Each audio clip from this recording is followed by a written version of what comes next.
Bonjour, je suis le professeur Bruno Dubois.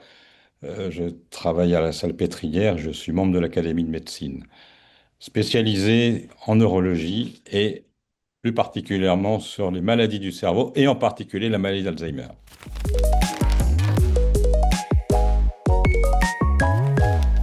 La maladie d'Alzheimer, c'est une maladie du cerveau.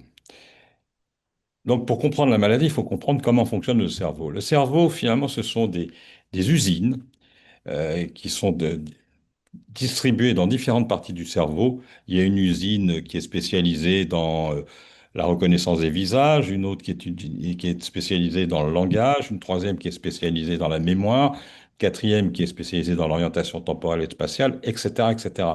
Et ces usines envoient des fibres qui véhiculent de l'information, qui vont de l'une à l'autre, etc. Alors, dans la maladie d'Alzheimer, il y a une dégénérescence des neurones qui sont dans les usines. Ça commence généralement par l'usine qui est située dans l'hippocampe et qui est responsable de la mémoire, de la capacité à fixer une information nouvelle. Pourquoi? Parce que l'hippocampe, c'est un peu ce que j'appelle de façon un peu triviale la porte qui ouvre la banque. Quand l'hippocampe est cassé, la porte est fermée.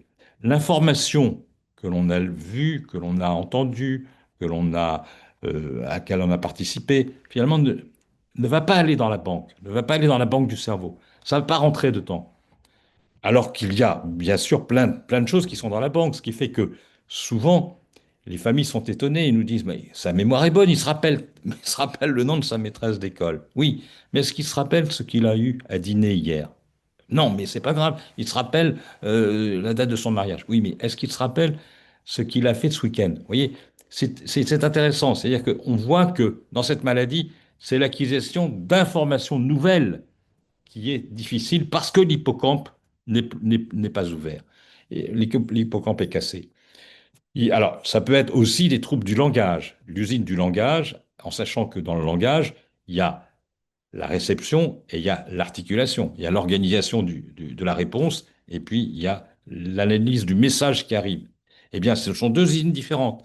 Il y a des gens qui ont un trouble de la compréhension, mais qui s'expriment bien, puis il y a des gens qui ont une bonne compréhension qui vont mal s'exprimer, etc., etc. Donc, on voit que au cours de cette maladie, les différentes usines vont se fragiliser et à un moment donné, ça va devenir tellement fragile que ces patients ne sont plus autonomes, ne sont plus capables de se prendre en charge. Ils ne se rappellent pas très bien l'endroit où ils sont, ils ne se rappellent pas très bien de la date, ils ne se rappellent pas très bien des visages, ils ne se rappellent pas très bien. Et la mémoire est pas bonne. Et donc finalement, ils vont devenir ce qu'on appelle dépendants, ils sont plus autonomes. Et c'est ce qu'en médecine, on appelle la démence. C'est un terme affreux, mais c'est comme ça que les médecins déterminent la perte d'autonomie et dément un sujet qui n'est plus autonome, un sujet qui a besoin d'être aidé. Ce qui veut dire qu'à un certain moment donné de l'évolution de la maladie, à cause de toutes ces usines qui se fragilisent, ben les patients vont avoir besoin d'un aidant, vont avoir besoin d'être aidés. Et c'est le fait d'être aidés, parce qu'ils ne peuvent plus prendre les médicaments tout seuls, ou parce qu'ils ont besoin d'être aidés pour le déplacement, etc. Eh bien, le fait d'être aidé détermine ce qu'on appelle une démence. Alors, c'est un terme qui est malheureux, bien sûr, mais ça veut dire que cette maladie débute et puis à un moment donné, elle s'aggrave et on va arriver au stade de démence. Mais ça veut dire qu'avant, on a déjà les troubles et nous avons beaucoup progressé sur la capacité à repérer la maladie avant qu'elle arrive à ce stade. Puis la deuxième chose aussi qui est importante, c'est que la démence est un seuil de gravité qui traduit une fragilité de ces usines qui fabriquent la connaissance et le savoir, mais mais ça veut dire qu'on peut on peut arriver à ce seuil pour différentes raisons. Parce qu'on a la maladie d'Alzheimer, ou alors parce qu'on a, par exemple, des troubles cérébrovasculaires. Donc ça veut dire que toutes les démences ne sont pas dues à la maladie d'Alzheimer, et la maladie d'Alzheimer n'est pas toujours perçue au stade de démence.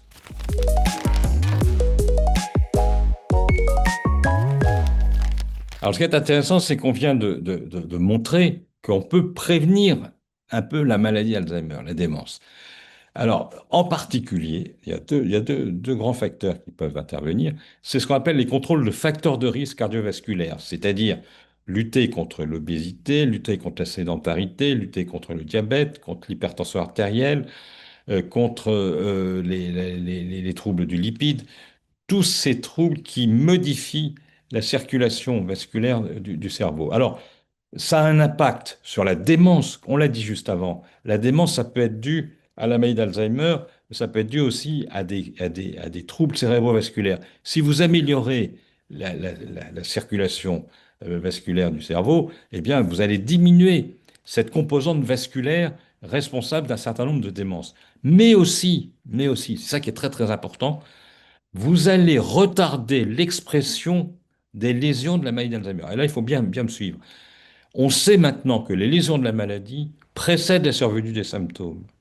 Donc, si vous avez un cerveau qui est en très bon état vasculaire, bon, eh ben, vous exprimerez la maladie quand il faudra qu'elle s'exprime.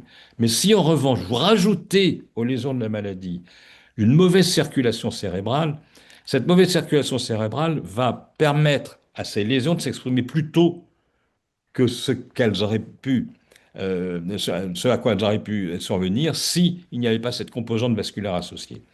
Donc ça veut dire que d'une façon directe ou indirecte, le contrôle de ces facteurs de risque vasculaire retarde l'entrée dans la démence et le déclin cognitif. Ah, il y a une deuxième chose qui est intéressante, c'est la stimulation cognitive. Tout simplement le travail. Le travail.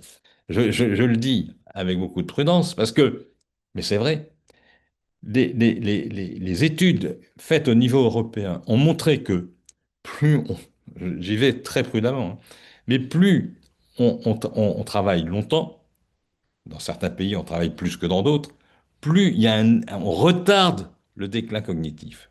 On retarde l'entrée dans le déclin cognitif.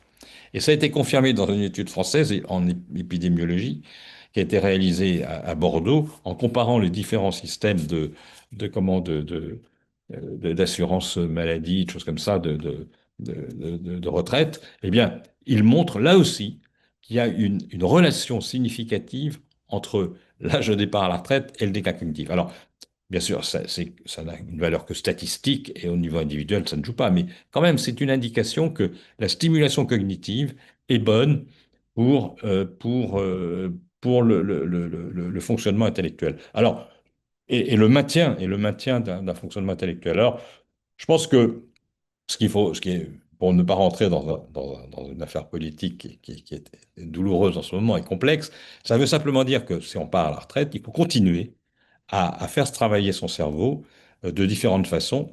Euh, Tout simplement, parfois du jardinage, c'est une façon de faire fonctionner son cerveau, en lisant bien sûr, en participant à à des, à des facultés de troisième âge ou autre chose, et tout simplement en faisant du bénévolat. C'est très bien, parce qu'on est en contact avec les gens et il y a de l'interaction sociale, c'est très positif. Voilà.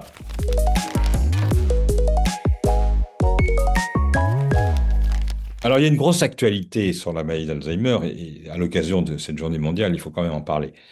La première actualité, c'est que maintenant, on a la possibilité de repérer les lésions de la maladie euh, so- grâce à ce qu'on appelle les biomarqueurs. Les biomarqueurs, c'est une signature biologique de la maladie. Il faut savoir que ça a complètement révolutionné l'approche de ces maladies neurodégénératives, et en particulier la maladie d'Alzheimer.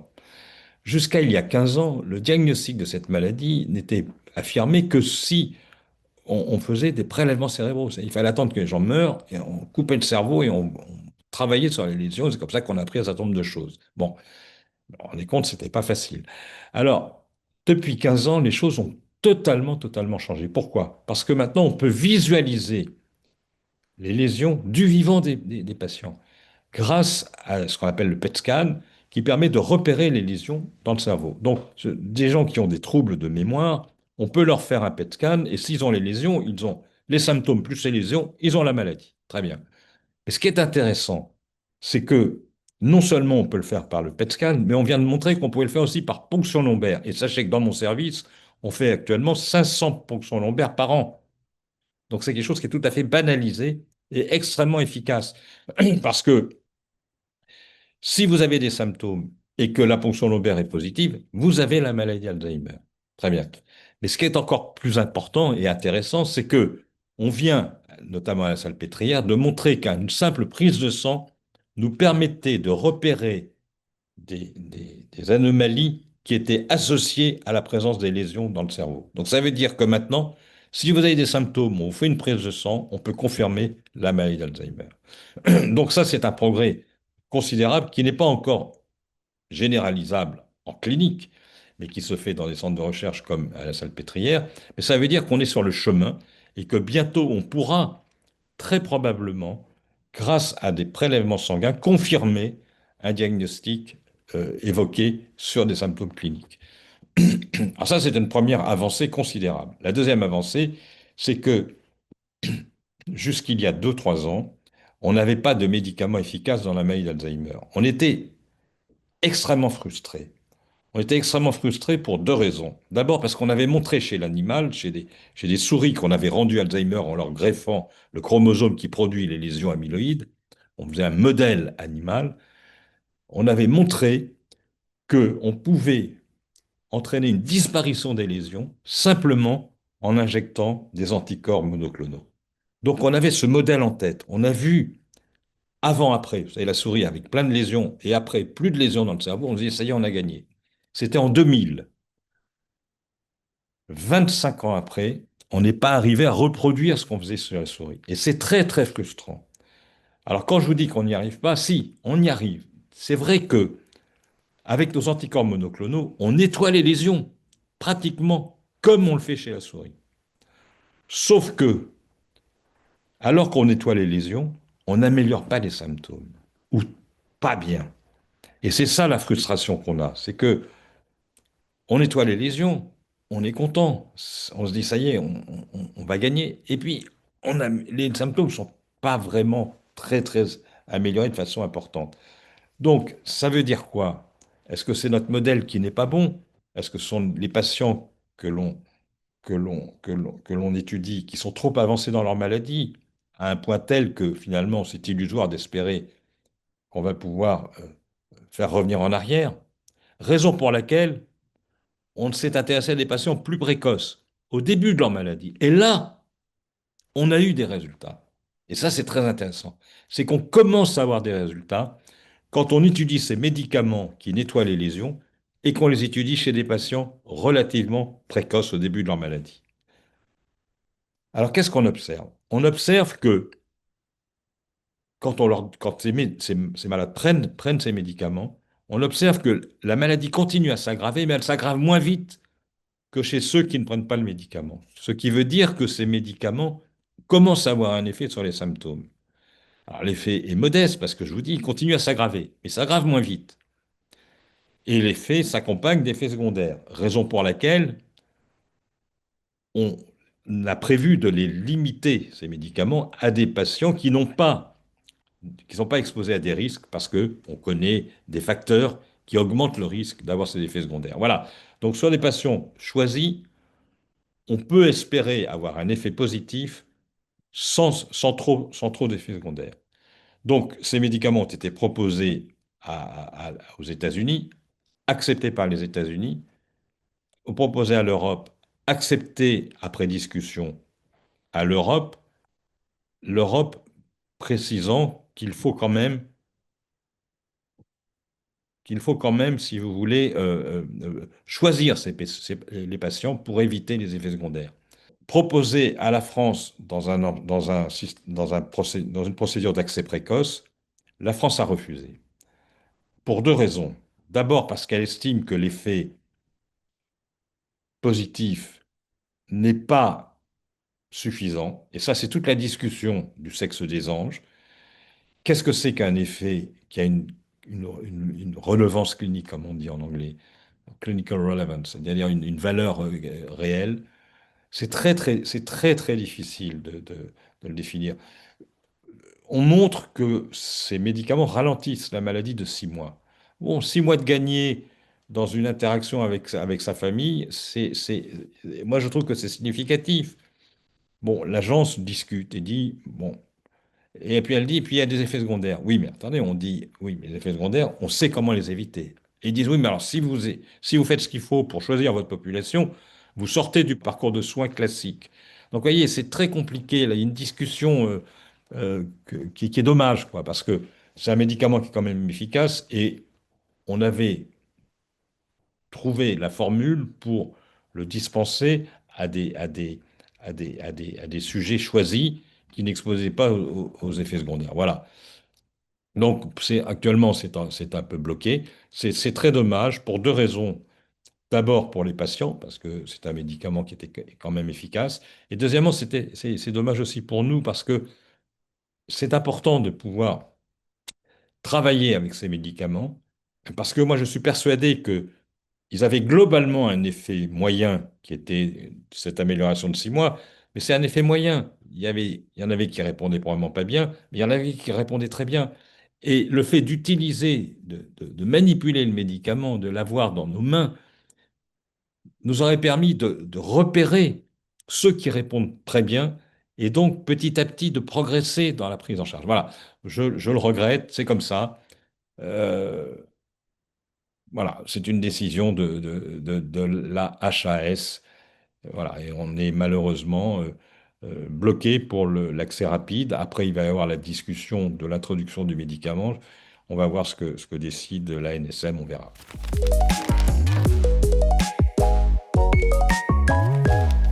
Alors parlons du CERMAD à l'occasion de la Journée mondiale sur la maladie d'Alzheimer.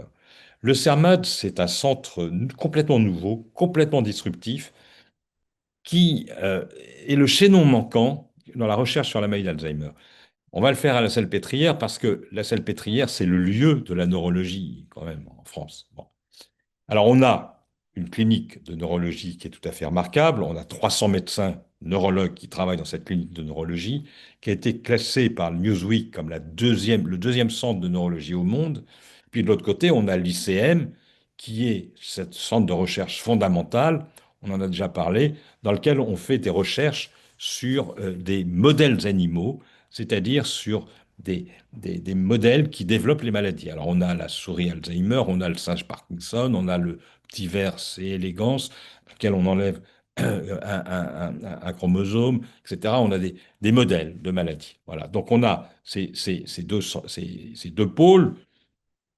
Et puis, moi, je dis qu'il y a un chaînon manquant. C'est entre ces deux pôles, c'est entre le soin et la recherche fondamentale. Grâce aux biomarqueurs, on peut maintenant faire des recherches sur le patient lui-même, mais pas pour faire du soin. Le patient est bien pour le soin, là pour faire de la recherche. Donc on va créer un bâtiment dans lequel on va recevoir des patients qui vont venir pour participer à la recherche, pour élaborer ces fameux algorithmes dont on a parlé avant, qui va nous permettre de déterminer les sujets qui sont à risque de développer la maladie et pour lesquels il va falloir, bien sûr, traiter avec ces médicaments qui nettoient les lésions avant qu'ils aient les symptômes. Donc, dans ce centre, on va accueillir, dans un lieu hospitalier, on va accueillir des sujets, ce centre s'appelle le CERMAD, on va accueillir des sujets qui viennent pour qu'on les suive. Ce sont des sujets normaux ou des sujets à risque ou des sujets qui s'inquiètent ou qui veulent savoir ou qui ont quelqu'un dans la famille qui, etc. Bon, on va les suivre et on va prélever plein d'informations, et on va voir comment ils évoluent. Et en fonction de l'évolution, on va déterminer ce qu'on appelle des outcomes, des sorties et comment vous dire, des éléments significatifs. Et on va pouvoir établir des corrélations entre les paramètres qu'on aura recueillis et la survenue de ces événements. Par exemple, on va suivre les sujets et peut-être que quelques-uns vont développer la maladie d'Alzheimer 20 ans après. Et bien on verra quels sont les paramètres qui sont associés à la survenue. Donc on va établir des algorithmes grâce à l'intelligence artificielle. On va bien sûr recueillir le maximum d'informations, traiter ces informations et prédire la survenue des maladies. Et c'est comme ça qu'on pourra repérer après, en clinique, grâce à ces algorithmes, des gens normaux qui vous viendront et qui voudront savoir s'ils ont un risque. On pourra prédire leur risque. Et chez ceux qui ont un risque très important, on pourra leur donner ces fameux médicaments qui nettoient les lésions avant qu'ils aient les symptômes. Voilà, c'est un peu de la science-fiction. C'est le projet que nous avons à la Salpêtrière, au CERMAD, de créer un centre d'expertise et de recherche sur les maladies d'Alzheimer et les maladies neurodégénératives, parce que ce qui est valable pour l'Alzheimer l'est aussi pour le Parkinson, pour la démence à corps de Lévy, pour la maladie de Charcot, etc. Repérer les gens à risque et les traiter avant qu'ils développent la maladie.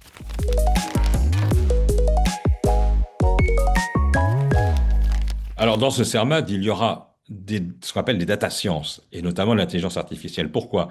Parce qu'il va falloir intégrer toutes ces données multimodales. Il va y avoir de l'imagerie, il va y avoir de la biologie, il va y avoir des troubles cognitifs, des évaluations cognitives, il va y avoir ce qu'on appelle des marqueurs faibles, comme des signaux discrets. Vous savez, on va avoir des paramètres dans les smartphones qui vont nous indiquer la vitesse du pas, le speech time, la façon dont on parle, etc. Et tout ça, ce sont des paramètres qui peuvent être indicatifs de quelque chose qui est en train de s'installer. Mais vous voyez bien que ça va être d'une complexité extraordinaire. Toutes ces informations qui sont liées à la personne, mais qui sont des informations dans de modalités très différentes. Il y a des scores, il y a des images, il y a des paramètres, ça, il va falloir l'intégrer. Et ce sont des modèles d'intelligence artificielle et de science des data qui vont nous permettre d'élaborer ces algorithmes qui nous permettront de prédire les gens qui sont à risque. Donc là, si vous voulez, c'est le CERMAD, c'est le grand centre de la recherche clinique, la recherche à venir sur les data sciences.